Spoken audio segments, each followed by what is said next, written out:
আইএসসিতে থাকা রেকর্ড, এই গল্পটি নিয়ে আজকে আলোচনা করব। এক্সট্রাক্টটা হচ্ছে যে তবু এদের মধ্যেই একখানা রেকর্ড আমার দৃষ্টি আকর্ষণ করলো। আলোচ্য অংশটি কোথা থেকে নেওয়া হয়েছে এবং যে গল্পটি থেকে এটি নেওয়া, লেখককে, বক্তাকে, তিনি কোথায় গিয়েছিলেন এবং কোন রেকর্ডখানা বক্তার দৃষ্টি আকর্ষণ করেছিল, এর পরের ঘটনাটি বর্ণনা করো। বাংলা সাহিত্যের স্বনামধন্য সাহিত্যিক নারায়ণ গঙ্গোপাধ্যায়ের লেখা রেকর্ড। এই গল্পের অন্তর্গত বক্তা হচ্ছেন স্বয়ং গল্পকথক। গল্পকথক গিয়েছিলেন চোরাবাজারে সস্তায় একটা ছোট বুককেস কিনতে, কিন্তু মনোমতো বুককেস না পেয়ে ফেরার পথে একটা স্তূপীকৃত রেকর্ডের দোকানের সামনে এসে যান। সেখানে হিন্দি বাজারে চলতি পপুলার সস্তা সিনেমার গানের স্তূপীকৃত রেকর্ড তিনি দেখতে পান।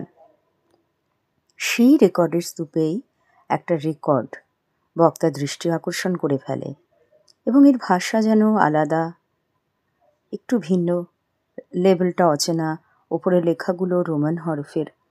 দোকানদারকে বাজাতে বলায় সে গ্রামাফোনে রেকর্ডটা চড়ালো আর সঙ্গে সঙ্গে এক রাস অদ্ভুত বাজনা ছড়িয়ে পড়ল। এই ধরনের বাজনা লেখক আগে কখনো শোনেননি। একটা ড্রাম বাজছে, সঙ্গে পুরুষের 4-5টা কণ্ঠ আছে মনে হয়। কেমন যেন একটা অদ্ভুত সুর, কেমন যেন রক্তে দোলা লেগে যায়। চেনা সুর তবুও যেন অচেনা। 12 আনায় লেখক রেকর্ডটা কিনেও ফেলেন। বাড়িতে এসে বাজনাটা শুনতে গিয়ে স্ত্রী করুণা ছুটে আসে পড়ার টেবিল থেকে। বাজনা শুনে তার মুখ মুচকে যায়। বেটোফেন বাজনা বলে প্রথমটা মনে হলেও পরে অবশ্য মত পাল্টে যায়। তারপর দুজনেই কিসের রেকর্ড, কোথা থেকে এলো, কি জন্য তৈরি হয়েছিল, কারা পেয়েছিল, নানান ধরনের প্রশ্নে জর্জরিত হয়ে যায়।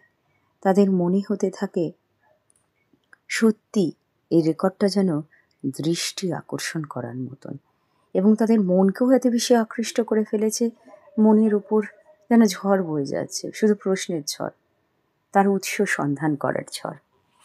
তাহলে আজকের আলোচনা এ পর্যন্তই থাকলো। আবার আর একটা আলোচনা পর্ব নিয়ে তোমাদের সঙ্গে চলে আসবো।